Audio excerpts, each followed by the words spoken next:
Welcome to The Explainer. We're about to head deep beneath the sands of Egypt, you and I, piecing together a story that's thousands of years old. But here's the thing. That story is being rewritten right now, with brand new discoveries that are changing, well, pretty much everything we thought we knew. So, let's start with a question that'll really make you think. Just picture it. Could you do it? Dig a perfectly straight tunnel, almost a mile long, through solid rock, with nothing, and I mean nothing, we'd call modern technology. Well, while archaeologists were actually looking for Cleopatra's lost tomb, they found something that seems completely impossible, a true geometric miracle. Get this, 43 feet underground, beneath the ruins of an ancient temple, they found a tunnel running for over 4,000 feet. That's nearly a mile. And what is just staggering is how unbelievably accurate it is over that whole entire distance. I mean, this was an incredible feat of engineering. You have to imagine someone carving through solid bedrock, keeping the walls perfectly straight and the floor sloping just right for almost a mile. This is no natural cave, not by a long shot. This was a deliberate, masterful project that showed they knew exactly what they were doing with angles and slopes, all without a single modern tool. And this really puts their achievement into perspective, doesn't it? Today, we'd need GPS and lasers to get that kind of precision. The ancient builders, they pulled it off with three things we often don't have enough of: deep, hands-on knowledge, meticulous repetition, and a level of patience that is, well, it's just mind-boggling. So, you might be asking, why go to all this trouble? This wasn't just for water. Oh no, the evidence points to something much deeper, something ritualistic. It might have been a symbolic pathway to the underworld, a place to reenact a god's journey, physically connecting the temple on earth to the divine world below.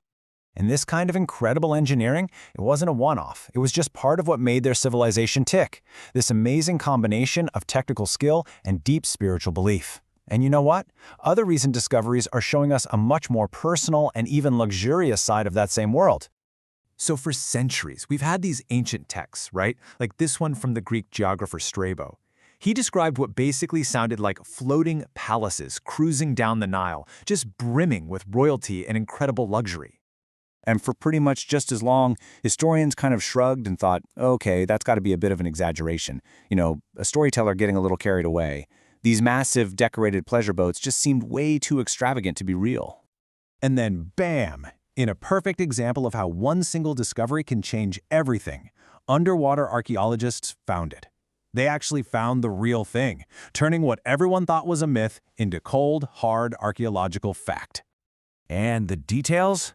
They are just incredible.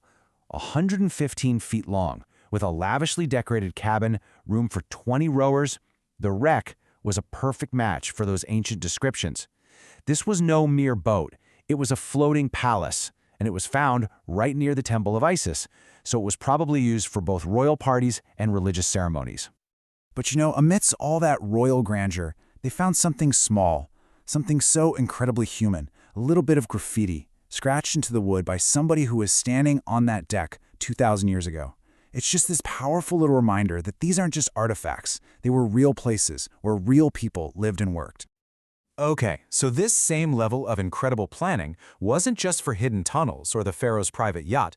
It also shaped public life for everybody, creating these massive, organized systems that connected the entire community to their faith. And a newly excavated temple complex near Cairo gives us the perfect example. It's called the Valley Temple, a structure that's 4,500 years old, and it acted as the grand entrance, the front door really, for anyone who wanted to visit the main temple of the sun god Ra. And they designed it as this carefully orchestrated procession. So instead of a hot, difficult trek across the desert, visitors would arrive by boat, enter this magnificent valley temple, and then walk up a ramp to the main temple. It basically turned the whole journey into a structured ceremonial experience. But here's what might be the most fascinating part of all. At the entrance, carved right into the front of the temple, was a public calendar listing all the major religious events for the whole community to see. Seriously, this is one of the earliest public schedules we've ever found, anywhere. It had the dates for feasts for gods like Sokar and Min, and for the big processions for Ra. It was literally an event schedule built right into the architecture, weaving faith into the very fabric of public life. But the story of this place didn't stop there. After about 100 years, its purpose changed, and people started living there. And inside, archaeologists found this amazing glimpse into daily life, pieces for an ancient board game called Senet, the very same game that was found in King Tut's tomb. So far, these discoveries have been answering a lot of old questions. But let's move on to our final piece of the puzzle, because this find does the exact opposite. It's opened up a brand new mystery in one of the most famous archaeological sites in the entire world. Finding a new pharaoh's tomb. That is a monumental event. Before this, the last one discovered in the famous Valley of the Kings was Tutankhamun's, way back in 1922. So when they announced the tomb of Thutmose II, it was, to put it mildly, huge news. But the story that came with this discovery was just weird. Apparently, the tomb flooded almost immediately after the burial. Ancient officials had to scramble, rush in, grab the pharaoh's mummy and all his treasures, and just move them somewhere else in a hurry. And the clues just make the puzzle even deeper. We know his wife, the famous Hatshepsut, arranged his burial here because she left behind an ointment jar. But why? Why would she put him in a tomb that seems so temporary, especially when she later chose a totally different, much grander spot for herself? It just doesn't add up. And the mystery is still unfolding.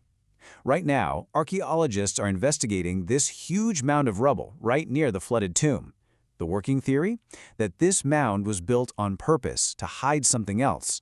Maybe, just maybe, a second, complete, and totally undisturbed tomb. The story is far from over. So what does all of this really show us? It shows that the story of ancient Egypt is anything but finished. From these miraculous tunnels and royal pleasure boats, to public calendars and brand new mysteries, every single find reminds us that this isn't some dead, dusty civilization. It's more like a paused one, just waiting for the next discovery to press play.